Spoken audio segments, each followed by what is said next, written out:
प्रेमनगर राज्य के एक छोटे से गांव तुनपुर में राजू नाम का बदनसीब व्यक्ति रहता था। राजू के परिवार में कोई नहीं था। राजू अनाथ था। राजू जब थोड़ा समझदार हुआ ही था, तभी उसके माता पिता का एक एक्सीडेंट में देहांत हो गया था। तब से राजू अकेले ही रहता था। राजू गांव के बाहर एक छोटी सी झोपड़ी बनाकर रहता था। राजू की आर्थिक स्थिति बहुत खराब थी। वो बहुत गरीब था। राजू किसी तरह दूसरों के खेतों में काम कर अपना पेट पालता था। राजू ने बचपन से बहुत परेशानियां देखी थी, परंतु उसने कभी अपने नसीब को नहीं कोसा था। राजू हमेशा सिर्फ एक ही चीज सोचता था कि आज उसकी नसीब भले उसका साथ ना दे रही हो, पर उसको भरोसा था कि अगर वो मेहनत करता रहेगा तो एक न एक दिन उसकी नसीब भी बदल जाएंगी और उसके तकदीर का दरवाजा भी खुल जाएगा।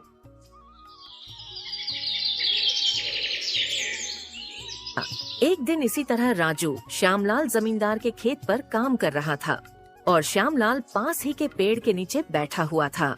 राजू अपने काम में मस्त होता है, तभी राजू को श्यामलाल के रोने की आवाज आती है। श्यामलाल को रोता देख राजू फौरन उसके पास जाता है। क्या हुआ मालिक? आप क्यों रो रहे हो? कुछ हुआ है क्या? मुझे बताइए, शायद मैं कुछ आपकी मदद कर सकूं। राजू से इस तरह मदद के लिए सुन श्यामलाल थोड़ा भड़क जाता है। अरे राजू, तू क्या मेरी मदद करेगा जब तू अपनी खुद की मदद नहीं कर सकता? तू किसी की मदद करने लायक होता तो आज मेरी जमीन पर काम नहीं कर रहा होता। सेठ जी, ऐसी कोई बात नहीं है। सब नसीब का खेल होता है और नसीब एक तराजू की तरह होती है। जिसके तरफ मेहनत का वजन बढ़ेगा वो धीरे धीरे उसकी ओर झुक जाएगी। मेरा क्या है, मैं बस अपनी मेहनत पर विश्वास करता हूँ। आज नहीं तो कल नसीब का तराजू मेरी तरफ भी झुकेगा और मेरे भी तकदीर का दरवाजा खुलेगा। राजू से इस तरह की बातें सुन श्यामलाल को बहुत प्रसन्नता होती है। क्या बात है राजू, तुझे और तेरी सोच को मेरा सलाम। इतनी मुसीबत से तू अपनी जिंदगी काट रहा है, फिर भी तू अपनी हिम्मत नहीं हारता।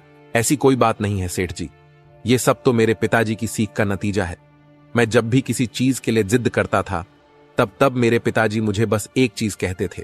देख बेटा राजू, आज मेरे पास इतने पैसे नहीं है कि मैं तेरी हर इच्छा पूरी कर सकूं, पर तू मेरी ये बात याद रखना, हमारी ये जिंदगी भी किसी मौसम की तरह है।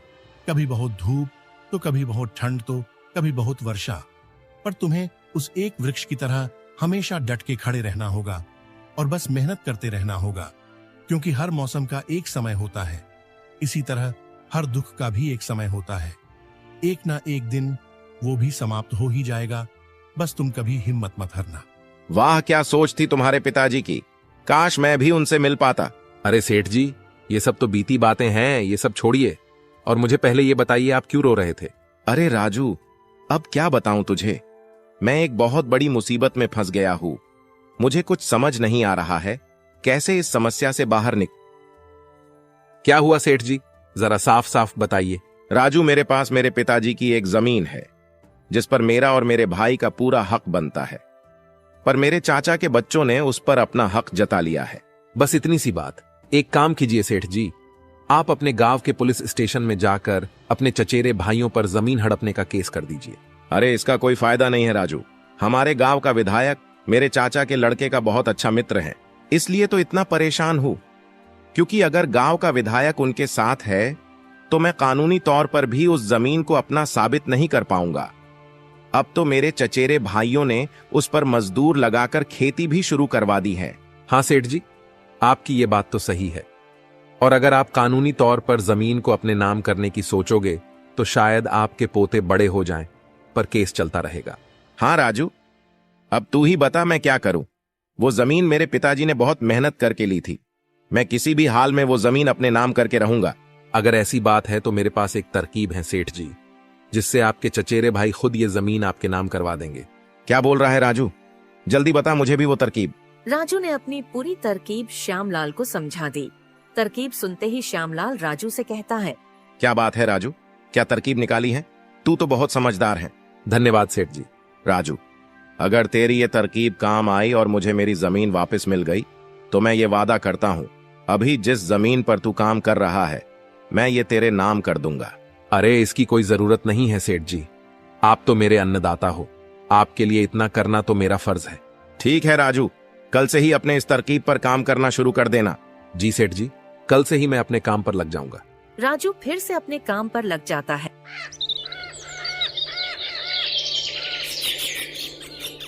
अगली सुबह राजू श्यामलाल के चचेरे भाइयों के पास जाता है। नमस्कार सेठ जी, क्या मुझे आपके यहाँ कुछ काम मिल सकता है? कौन हो तुम और यहाँ पर काम करने वाले चाहिए, ये तुम्हें किसने बताया? अरे सेठ जी, हर दिन कहीं ना कहीं काम कर अपना पेट पालने वाला एक गरीब मजदूर हूँ। कभी किसी के यहाँ खेती कर लेता हूँ तो कभी किसी के यहाँ मजदूर बनकर जो काम मिल जाए कर लेता हूँ। ये सब तो ठीक है, पर हमारे यहाँ कोई काम नहीं है। बस क्या सेठ जी, मैंने सुना है पूरे गांव के सबसे बड़े जमींदार आप लोग हों और पूरे गांव में सबसे बड़ी जमीन आप लोगों के पास है, तो मुझे लगा कि मुझे यहाँ तो काम आराम से मिल जाएगा। नहीं भाई, हमारे पास कोई काम नहीं है। हमारे पास पहले से बहुत मजदूर हैं। इसका मतलब श्यामलाल सेठ सही कह रहे थे आप लोगों के बारे में। क्या कहा श्यामलाल ने हमारे बारे में? कुछ नहीं, बस ऐसे ही मेरे मुंह से निकल गया। चलो चलता हूँ, आप लोगों के पास तो कोई काम नहीं है तो मैं यहाँ रुक के क्या करूँ। किशन के मना करने के बाद राजू जाने लगता है। तभी रमेश किशन से उसे रोककर पता लगाने बोलता है कि श्यामलाल ने उनके बारे में राजू को क्या बोला है। अरे रुको भाई, इधर आओ जरा, एक काम है तुम्हारे लिए हमारे पास। किशन के बुलाने पर राजू फौरन उनके पास चला जाता है। अरे धन्यवाद सेठ जी, बोलिए क्या काम है? मैं कोई भी काम करने को तैयार हूँ, आखिर पापी पेट का सवाल है। काम तो हम बता देंगे, पहले तुम ये बताओ श्यामलाल हमारे बारे में क्या बोल रहा था तुम्हें? आपके यहाँ आने से पहले मैं श्यामलाल सेठ के यहाँ काम करता था, परंतु वो एक नंबर के कंजूस और बदतमीज आदमी है। इतनी मेहनत करने पर भी सही मजूरी नहीं देते थे। इस बात पर कल मेरी उनसे बहस हो गई थी। फिर क्या हुआ? क्या कहा तुमको श्यामलाल ने हमारे बारे में? अरे हुआ ये कि जब मेरी श्यामलाल सेठ से बहस हो रही थी तभी उन्होंने मुझे कहा कि उनसे ज्यादा मजूरी पूरे गांव में कोई नहीं देगा। तो मैंने भी ताव ताव में बोल दिया कि गांव के सबसे बड़े जमींदार किशन सेठ और रमेश सेठ से ज्यादा मजूरी कोई नहीं देता, तभी तो उनके यहाँ हमेशा काम करने वालों की भीड़ लगी रहती है। सही कहा था ना मैंने सेठ जी? अरे हाँ भाई हाँ, आखिर हम गांव के सबसे बड़े जमींदार हैं, तो हमारा फर्ज बनता है हर मजदूर को उसके काम के हिसाब से सही सही मजूरी मिले। वाह क्या बात कही है आपने सेठ जी। श्यामलाल सेठ तो मेरे हिसाब से आपके इतना शायद कभी सोच ही ना पाए। चलिए सेठ जी, मुझे भी मेरा काम बता दीजिए तो मैं भी काम पर लग जाऊं। किशन और रमेश दोनों भी राजू की चिकनी चुपड़ी बातों में आ जाते हैं और उसे अपने यहाँ खेतों में काम करने का काम दे देते हैं। किशन के कहते ही राजू उनके खेतों में काम करना शुरू भी कर देता है। इसी तरह कुछ दिनों तक राजू किशन और रमेश के खेतों पर काम करता है। राजू बाकी मजदूरों से ज्यादा काम करता था। वो समय से पहले आ जाता और काम पर लग जाता और सब लोगों के जाने के बाद ही जाता। राजू को इतनी मेहनत करते देख किशन और रमेश आपस में बात करते हैं। अरे रमेश भैया, ये राजू तो बहुत मेहनती है, ये अकेला ही 4 लोगों का काम कर देता है। अच्छा हुआ उस दिन इसे हमने रोक लिया।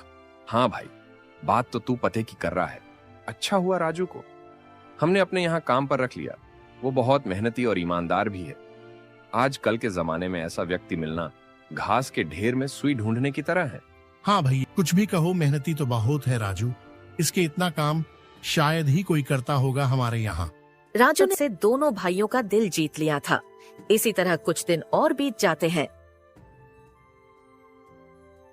रविवार की सुबह सुबह किशन और रमेश अपने खेत के दौरे पर जाते हैं।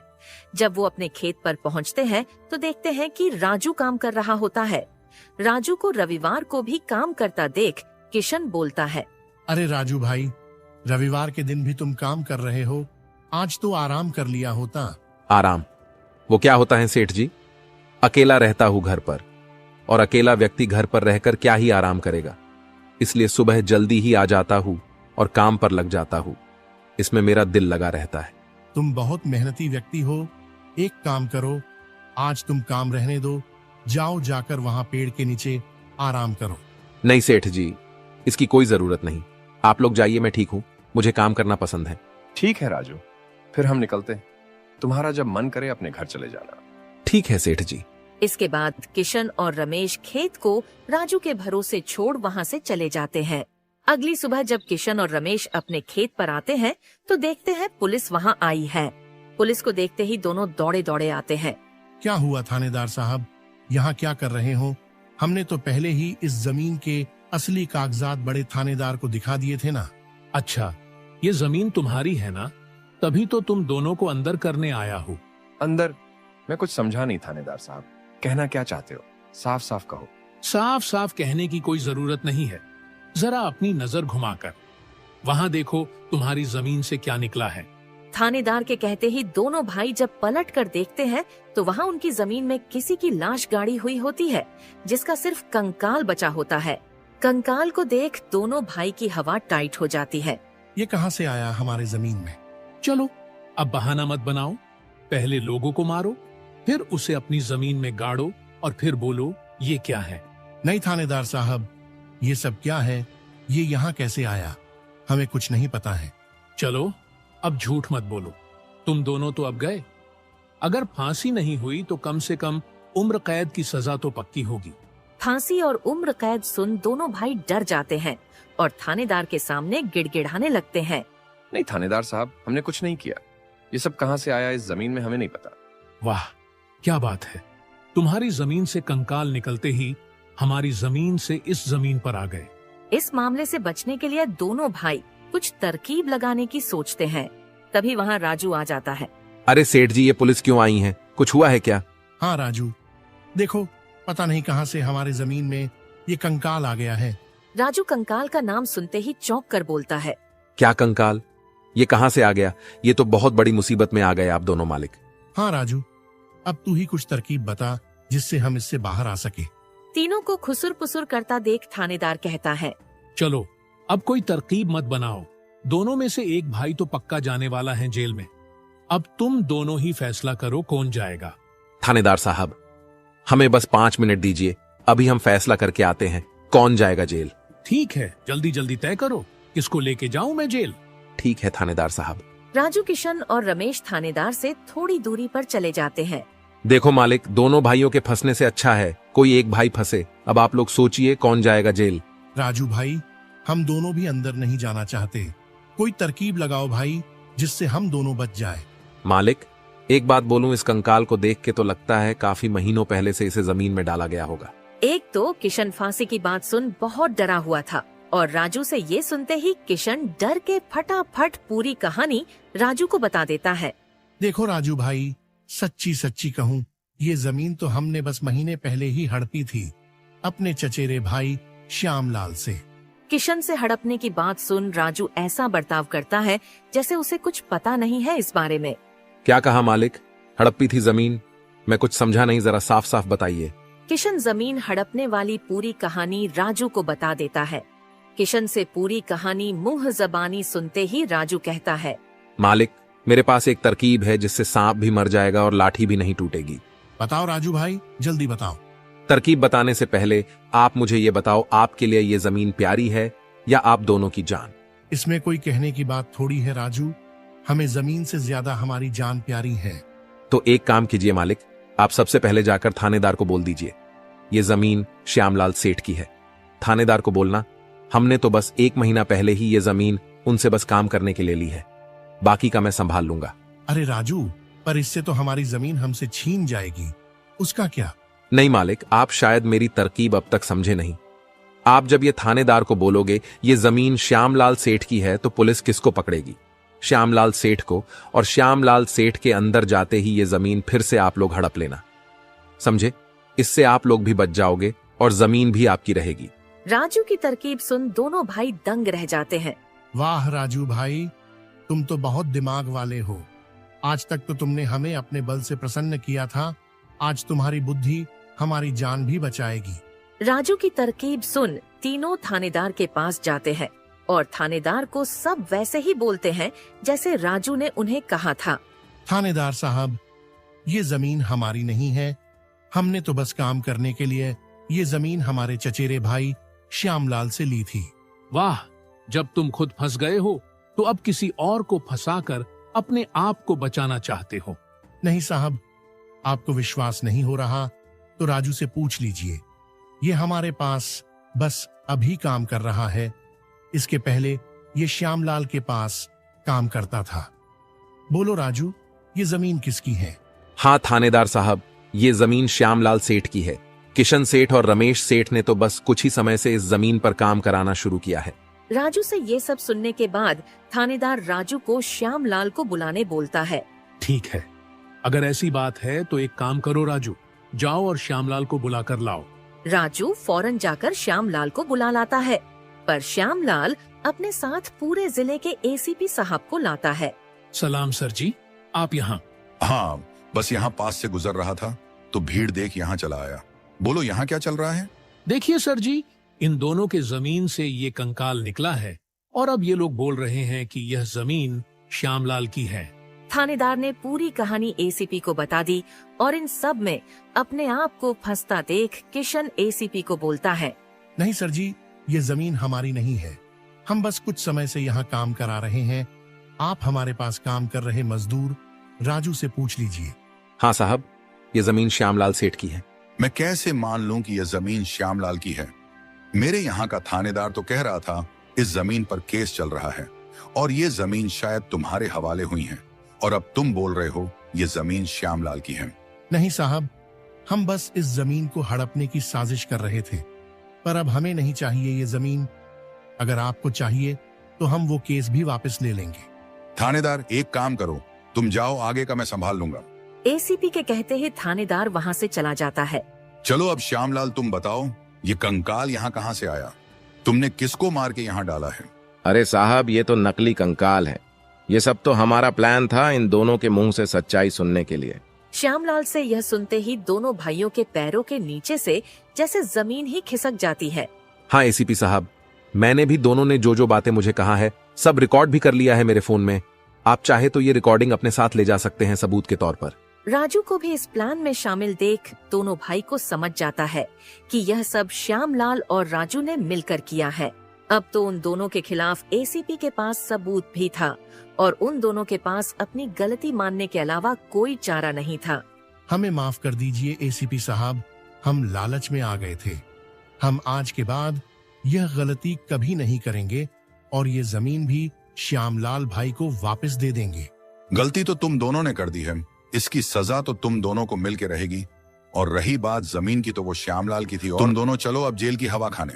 किशन और रमेश दोनों एसीपी और श्यामलाल से माफी मांगने लगते हैं। दोनों को इतना गिड़गिड़ाता देख श्यामलाल दोनों को माफ